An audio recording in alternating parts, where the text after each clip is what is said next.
মুসলমান এই বাংলাদেশের ভিতরে বিগত 16 বছর কোরআনের মাহফিল বন্ধ করে দেওয়ার জন্য, আলেমদের মুখ বন্ধ করে দেওয়ার জন্য এই বাংলাদেশে নাস্তিক বেঈমানেরা উঠ পেতে হয়েছিল। তারা কোরআনের মাহফিল বন্ধ করে দিবেন, কিন্তু আল্লাহ বলে ওয়ামাকারু ওয়ামাকারাল্লাহ ওয়াল্লাহু খায়রুল মাকিরিন। এই দুনিয়ার সকল বেঈমানেরা, কাফের বেঈমানেরা, এরা ষড়যন্ত্র করবে আর আমি আল্লাহ কৌশল করব। দুনিয়ার সব হাসিনা মার্কা নাস্তিক বেঈমানেরা ষড়যন্ত্র করেছিল বাংলাদেশ থেকে, এই দেশ থেকে কোরআনকে বিদায় করে দিবে, আলেমদেরকে বিদায় করে দিবে, এই বাংলাদেশ থেকে মুফাসসিরদেরকে বিদায় করে দিবে, এই বাংলাদেশকে আমেরিকা বানাবে। কিন্তু আল্লাহ বলে তোমার মতো স্বৈরাচার কোন চালাকি করলে কোনো লাভ হবে? আল্লাহ বলে আমাকারু আমাকারাল্লাহ, তুমি কি আর ষড়যন্ত্র করবা? তোমার বাপ, তোমার বাবা, তোমার বাপ ছিল ফেরাউন, তোমার বাবা ছিল নমরুদ। এই ফেরাউন টিকতে পারে নাই, এই দুনিয়ার ভিতরে নমরুদ টিকতে পারে নাই, অতএব তুমিও টিকতে পারো। এই মুসলমান কথা জোরে বলবে, টিকতে পারছে? ছাত্রদের আন্দোলন কোন দলকে লাগে নাই, জামাতকেও লাগে নাই, বিএনপিকেও লাগে নাই, চরমনাইকে লাগে নাই, কোন দল লাগে নাই। ছাত্রদের আন্দোলনে এই দেশ থেকে নাস্তিকরা পালায় গেছে। কথা বলেন ঠিক কিনা? আরেকটা কথা আমরা স্পষ্ট ভাষায় বলতে চাই, এই বাংলাদেশে যখন ওলামায়ে কেরামদেরকে যখন বিনা কারণে এই তাফসীরুল কোরআন মাহফিলে আল্লাহর কোরআনের তাফসীর করার কারণে এবং ভারতের বিরুদ্ধে কথা বলার কারণে যখন আল্লামা বড় বড় আল্লামাদেরকে যখন জেলখানার ভিতরে বন্দী করা হয়েছে, আলেমদেরকে এই হাতের ভিতরে গরির, এ দুনিয়ার মুসলমান গরুর রশি লাগায়া তাদেরকে জেলখানার ভিতরে উঠাইছে। কথা বলেন ঠিক কিনা? আজকে এই সরকারের এমপিরা জেল থেকে বের হয়, ওরা মনে করেন টাকা দিয়ে বের হয়। কি দিয়ে বের হয়? ওদের মুখের ভিতরে হাসি। ওরা যখন ওই ভ্যান থেকে নামে, ওরা টাটা দিয়ে বের হয়, ওরা মনে হয় আবার ইলেকশনে দাঁড়াইছে। ওরা টাটা দিয়ে বের হয়।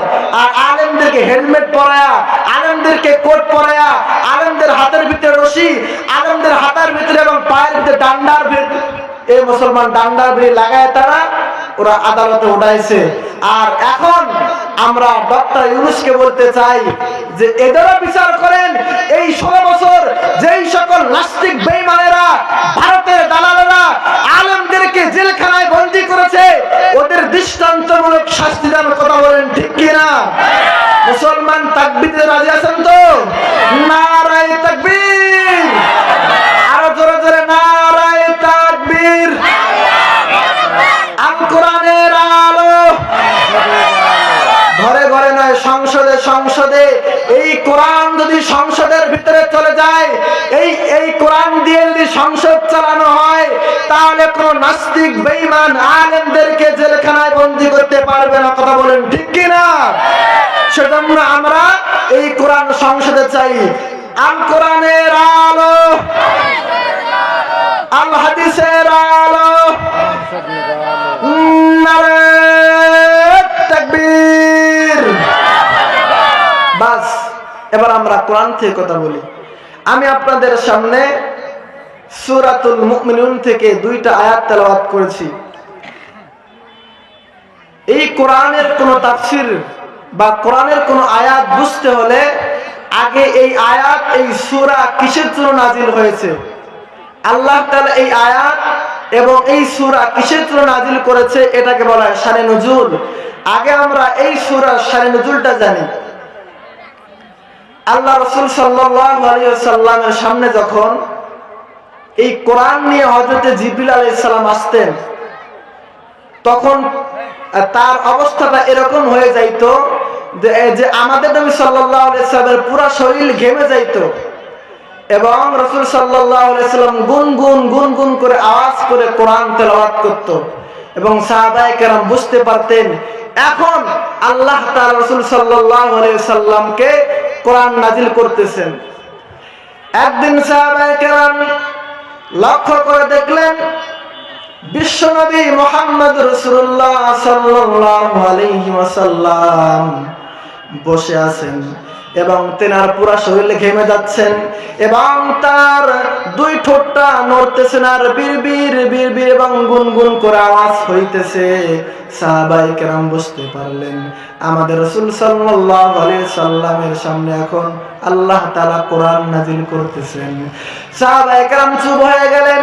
বিশ্বনবী মুহাম্মদ রাসূলুল্লাহ সাল্লাল্লাহু আলাইহি ওয়াসাল্লাম হাত তুললেন। হাত তুলে এবার দোয়া করতে শুরু করে আল্লাহকে বললেন, আল্লাহ আপনি আমার উম্মতকে বাড়ায় দেন, আপনি আমার উম্মতের সম্মান বাড়ায় দেন।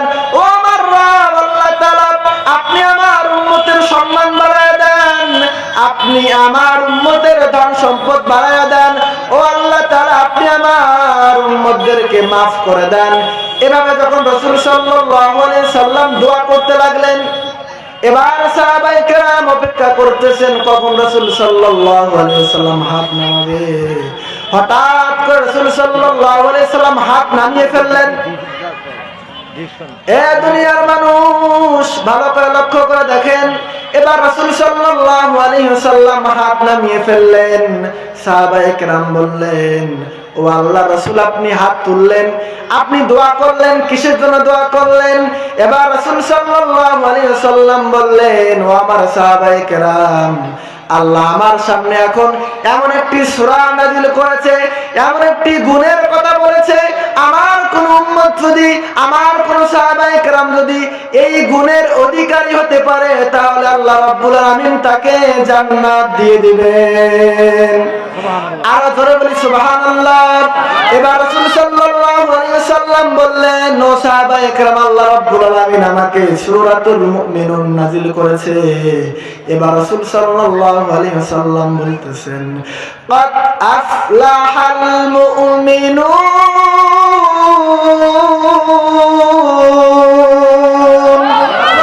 আর ধরে বলেন আল্লাহু আকবার। আল্লাহ রাব্বুল আলামিন বলেন, আমার কোরআন শোনার পর যারা আল্লাহু আকবার বলবে তাদের ঈমানটা মজবুত করে দিবেন কে? আল্লাহ রাব্বুল আলামিন সূরাতুল আনফালের 2 নম্বর আয়াতের ভিতরে বলেন, ইন্নামাল মুমিনুনা আল্লাযীনা ইযা যুকিরাল্লাহু ওয়াজিলাত কুলুবুহুম ওয়া ইযা তুলিয়াত আলাইহিম আয়াতুহু যাদাতুহুম ঈমানাও ওয়া রাব্বিহিম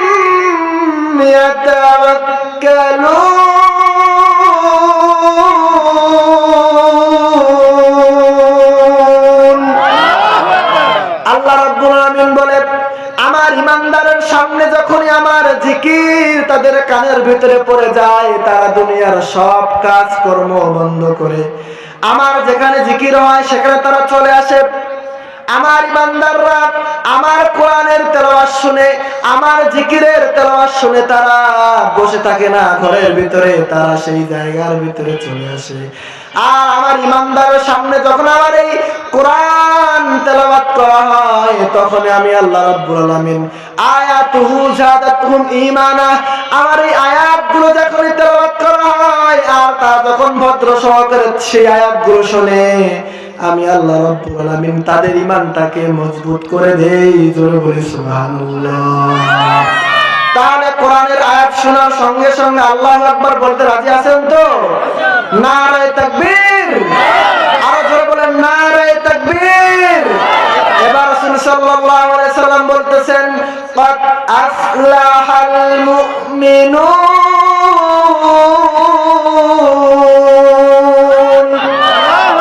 আল্লাহ তাআলা এই আয়াতের ভিতরে বলতেছেন, ক্বাদ আফলাহাল মুমিনুন, নিশ্চয়ই আমার মুমিন বান্দারা সফলতা অর্জন করেছে। সুবহানাল্লাহ বলেন। কারা কারা? আমার যারা মুমিন বান্দা, আমার যারা ঈমানদার বান্দা, নিশ্চয়ই আমার ঈমানদার বান্দারা সফলতা অর্জন করেছে। ঈমানদার কারা?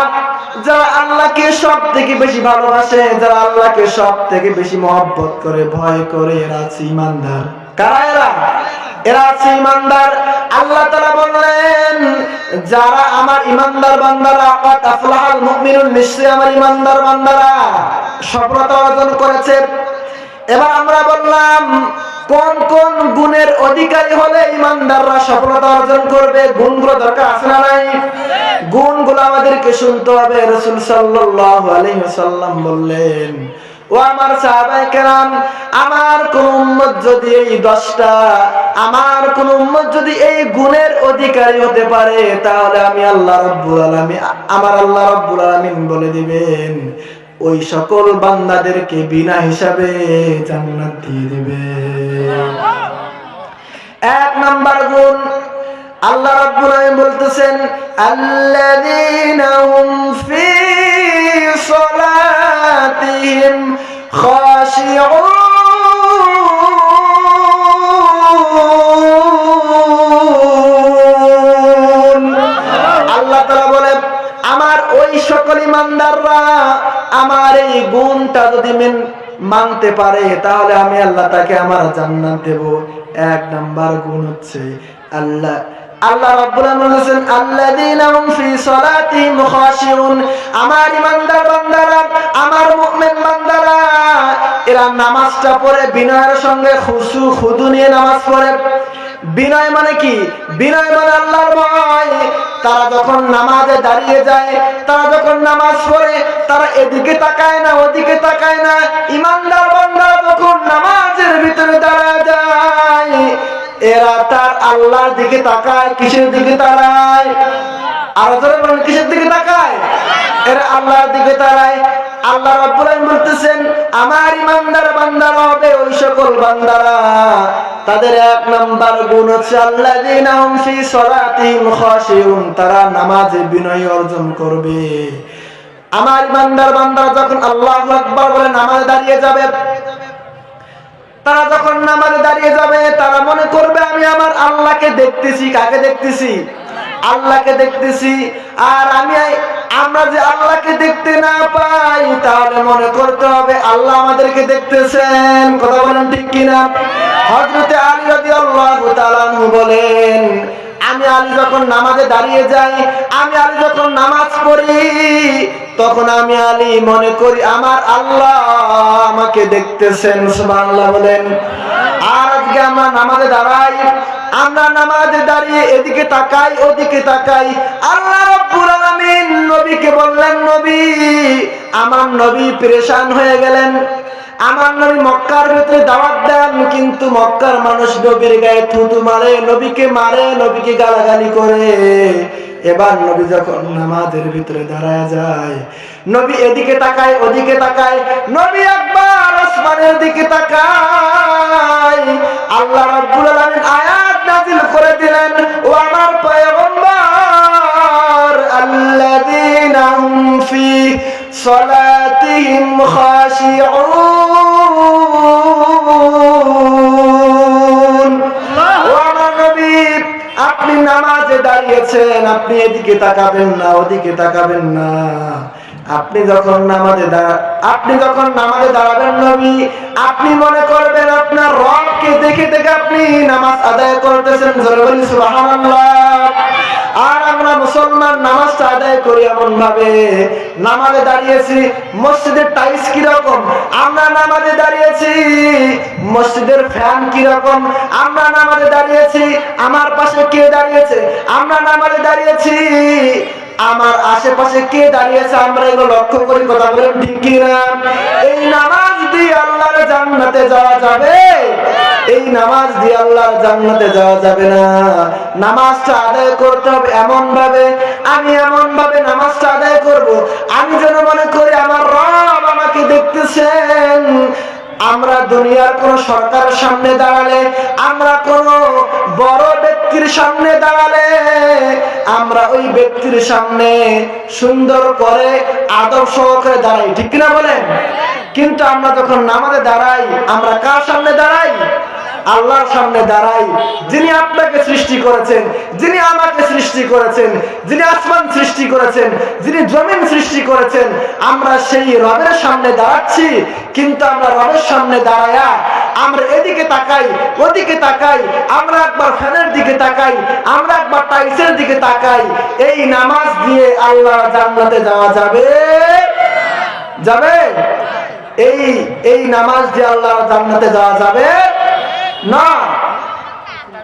তাহলে 1 নাম্বার গুণ কি? নামাজটা বিনয়ের সঙ্গে কি করতে হবে? আদায় করতে হবে। 2 নাম্বার গুণ হচ্ছে ওয়াল্লাযীনা হুম আনিল লাগওয়ি মুরিদুন। আল্লাহ রাব্বুল আলামিন বলেন, আমার যারা মুমিন বান্দা হবে, আমার যারা ঈমানদার বান্দা হবে, তারা সব বেহুদা, তাদের জবানকে কন্ট্রোল করবে এবং সব খারাপ কাজ থেকে তারা বিরত থাকবে। কি থাকবে? যারা আল্লাহর ঈমানদার বান্দা হবে তারা তাদের জবানকে কন্ট্রোল করবে। তারা এই জবান দিয়ে কখনোই খারাপ ব্যবহার করবে না। তারা এই জবান দিয়ে কখনো মানুষকে গালি দিতে পারবে না।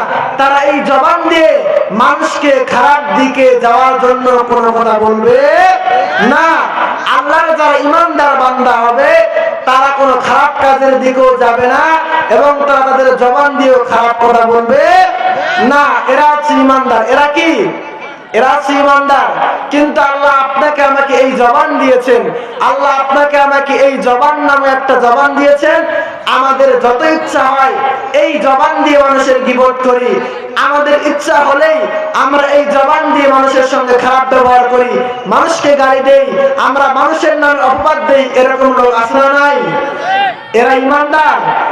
এরা মুসলমান, টুপি পরলেও এরা ঈমানদার নয়, এরা দাড়ি রাখলে এরা ঈমানদার নয়, এরা মসজিদের ইমাম হলো এরা ঈমানদার নয়।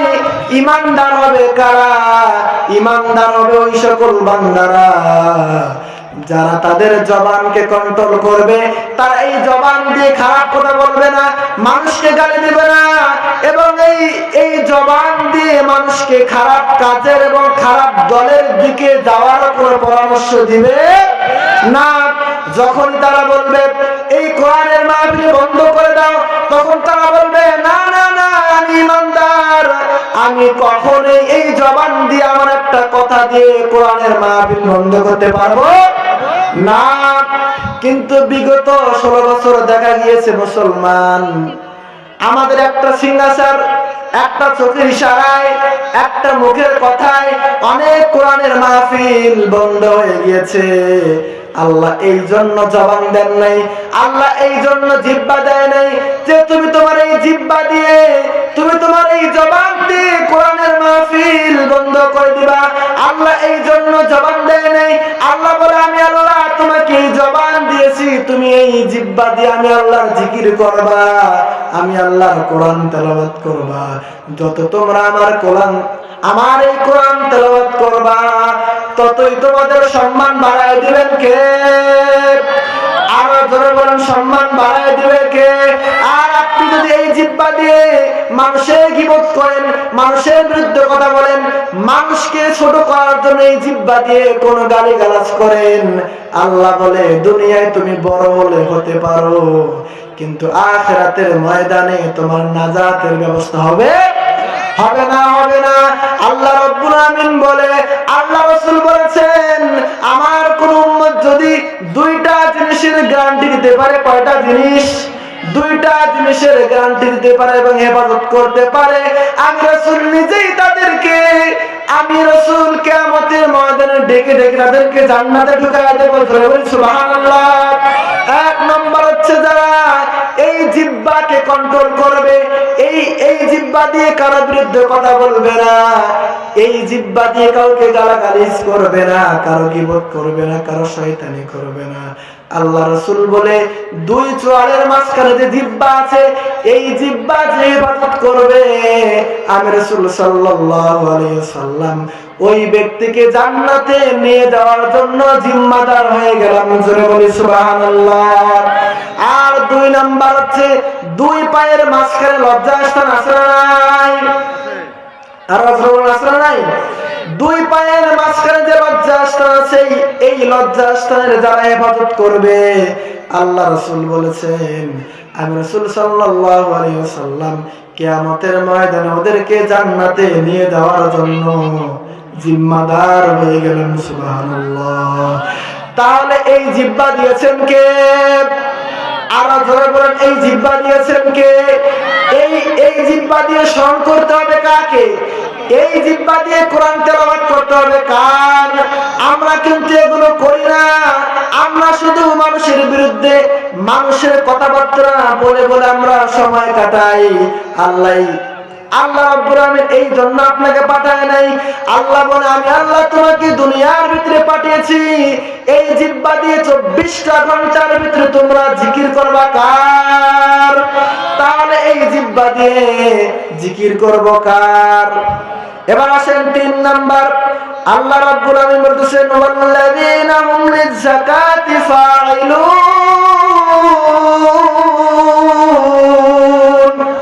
আল্লাহ রাব্বুল আলামিন বলে আমার ঈমানদার বান্দারা ওই সকল যারা যাকাত দেয় এরা হচ্ছে ঈমানদার। কিন্তু সমাজের ভিতরে দেখা যায় কোটিপতি মানুষ, লক্ষ লক্ষ টাকার মালিক, তার জন্য যাকাত খরচ 50 লাখ। কত লাখ? 50 লাখ। কিন্তু 20 লাখ টাকা দিয়ে যাকাতের সবকিছু দিয়ে দেয়। এই যাকাত টাকা আদায় হবে না। আল্লাহর কোন ধনী বান্দা যদি 7.5 ভরি স্বর্ণ এবং 52.5 ভরি স্বর্ণের যদি অধিকারী হয় বা এই পরিমাণ কারো কাছে টাকা থাকে, তাহলে তার জন্য যাকাতটা ফরজ হয়ে যায়। কিন্তু আমরা যাকাত দেই না। যাকাত দেওয়া দরকার আছে না নাই? আমরা যাকাত দেই না। অনেক মানুষ না খেয়ে মরে, অনেক মানুষ রাস্তায় ঘাটে, এই যে শীতকাল আসছে অনেক মানুষ না খেয়ে মরবে, অনেক মানুষ কাপড় ছাড়া রাস্তার ভিতরে পড়ে পড়ে ঘুমাবে, এরকম রাস্তা নাই। কিন্তু আমরা যাকাত দেই না। আল্লাহ রাব্বুল আলামিন কারণকে বলেছিল কারণ তুমি যাকাত দাও, এই কারণ যাকাত দেয় নাই। আল্লাহ রাব্বুল আলামিন বলে রে মাটি এই কারণকে ধরো। আল্লাহ রাব্বুল আলামিন মাটিকে বলে কারণ, মাটি নারে তাকবীর।